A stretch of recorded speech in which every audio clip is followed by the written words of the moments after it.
are hereby pardoned. An annual Thanksgiving tradition as President Trump formally pardons a turkey and jokingly says he considered repudiating those pardons given during the Obama era. Tater and Tots pardons cannot, under any circumstances, be revoked. But the very real process of repealing past legislation is no laughing matter.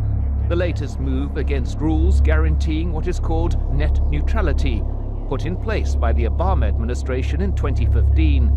These rules acknowledge the internet was an essential utility, like water or electricity, prohibiting the big providers from manipulating access to it in their own interest.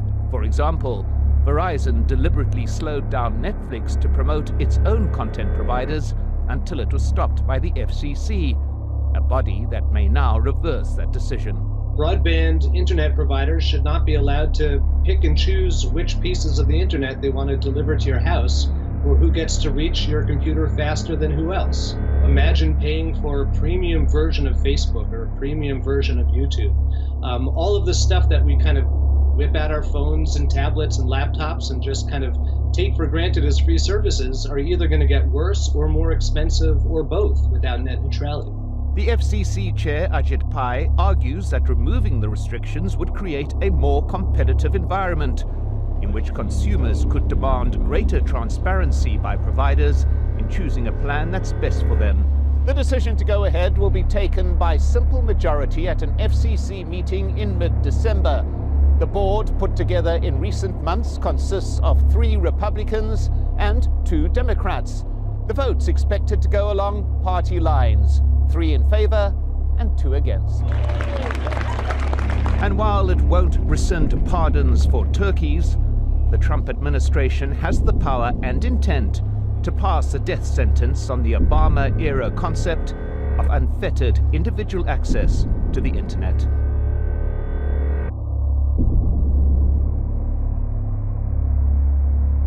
Net neutrality. It's a seemingly complicated hot-button term, but it's actually based on a pretty simple philosophy, that everything on the internet should be treated equally. Broadband providers shouldn't be able to decide which websites to block or to slow down. Let's look at an example. I pay for cable and internet through a service provider, so when I go online, I expect to be able to watch all the GOAT videos my heart desires.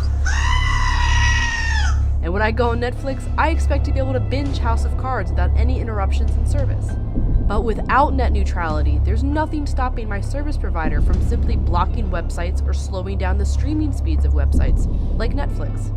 And it's already happened. In 2007, Verizon blocked text messages from a pro-choice abortion rights group. Verizon said they had the right to prevent consumers' access to any groups the company might deem controversial or unsavory, though they quickly backtracked.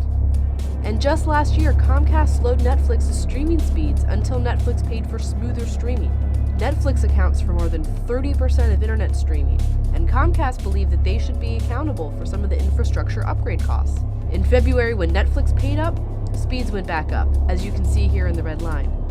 Here's an analogy. Let's say FedEx wants Amazon to give them money because Amazon packages take up a large portion of their shipments, and FedEx thinks that they should chip in for their truck repairs.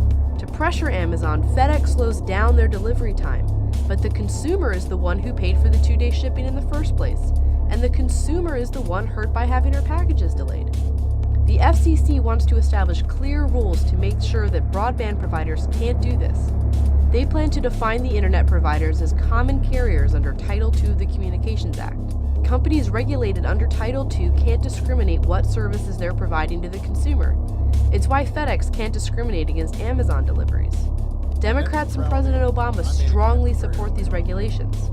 Many Republicans in the broadband industry see it as more unnecessary government oversight. They worry the regulations will prevent innovation and growth.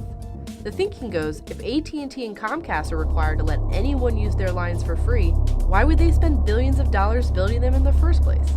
They also see the free market as a solution. If you don't like Comcast slowing your Netflix, switch to Verizon.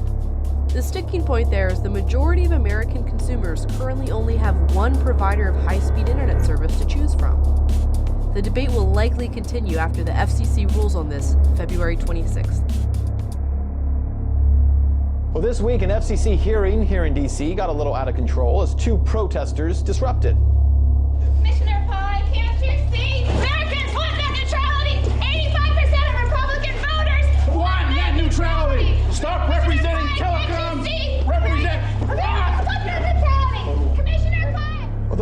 protesters, we showed you this earlier this week, trying to interrupt the testimony of Republican FCC Commissioner Asia Pai.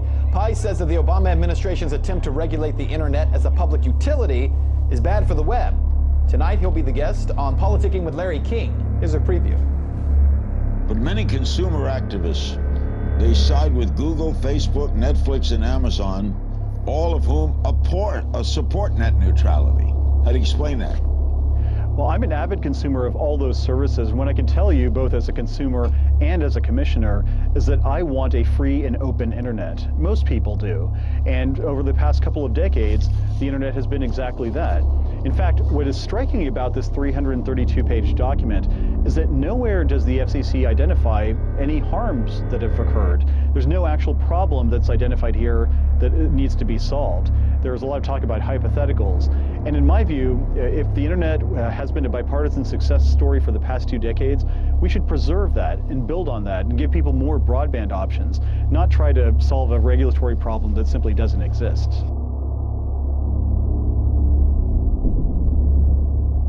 Mr. Pai, if our goal is to encourage domestic investment by and promote competition between internet service providers in the United States, shouldn't we return to the Clinton-era light touch approach to the internet? Senator, that is what the FCC has proposed, and our goals here, of course, are to preserve the free and open internet that all of us cherish, and to promote the massive infrastructure and the investment that is necessary to connect rural and urban Americans alike with digital opportunity, and that's what we're exploring in the context of the current proceeding. The system is working, yet, Mr. Chairman, you're proposing to undo the open internet order. What is the problem, Mr. Chairman, that you are trying to fix? Thank you for the question, Senator. I think one of the concerns that we have raised is that these regulations might be dampening infrastructure investment. They might be, but there's no evidence of it.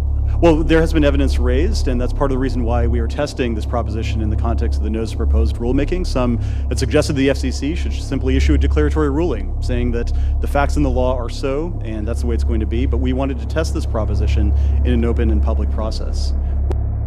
I think that the arguments I heard are not enough. I don't believe this is a left versus right issue or a Trump versus Democrats issue.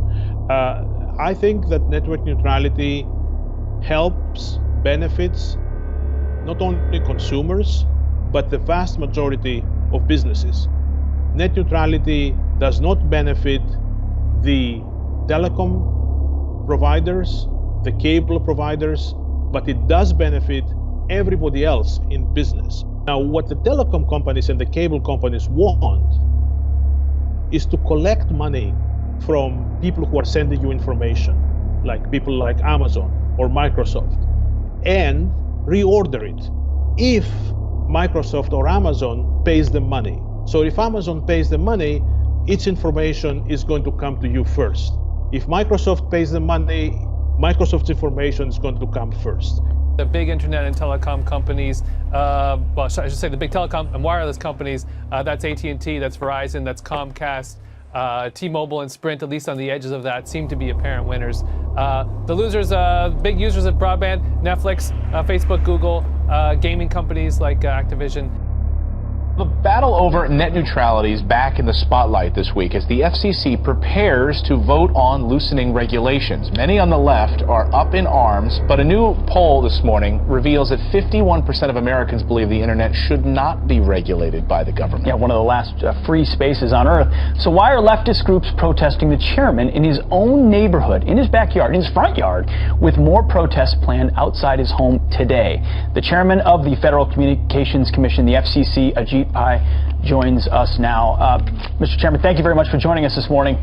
So first, these protests, they're outside your house, in your neighborhood, plastering flyers on your neighbors' doors as well. Why are they doing this? Well, I think this is an important issue and people feel very passionately about it, and so this particular group felt the need to let my neighbors know what they thought as well. And look, it's a free country, but at the end of the day, I'm going to stay focused on the facts and try to be as civil as I can be to every American who's involved in the debate. They've been putting door hangers on your neighbors' houses with things that say, "Have you seen this man?" Have any neighbors come up to you about this? A few of them have, and they got a laugh out of it. So yeah, we actually have seen him. We just talked to him the other day as he was mowing the lawn, and they've had a pretty good sense of humor about it. And whether they agree or not on any particular FCC issue, they've been really supportive. And so I really am grateful to them for their friendship and their wisdom. Well, you're not getting a lot of friendship from leftists like John Oliver, the disciple of the former Daily Show. He's every week bringing up this issue, telling people to go to the website, go to your home. What's it like, and complain? What's it like to be under the spotlight like that?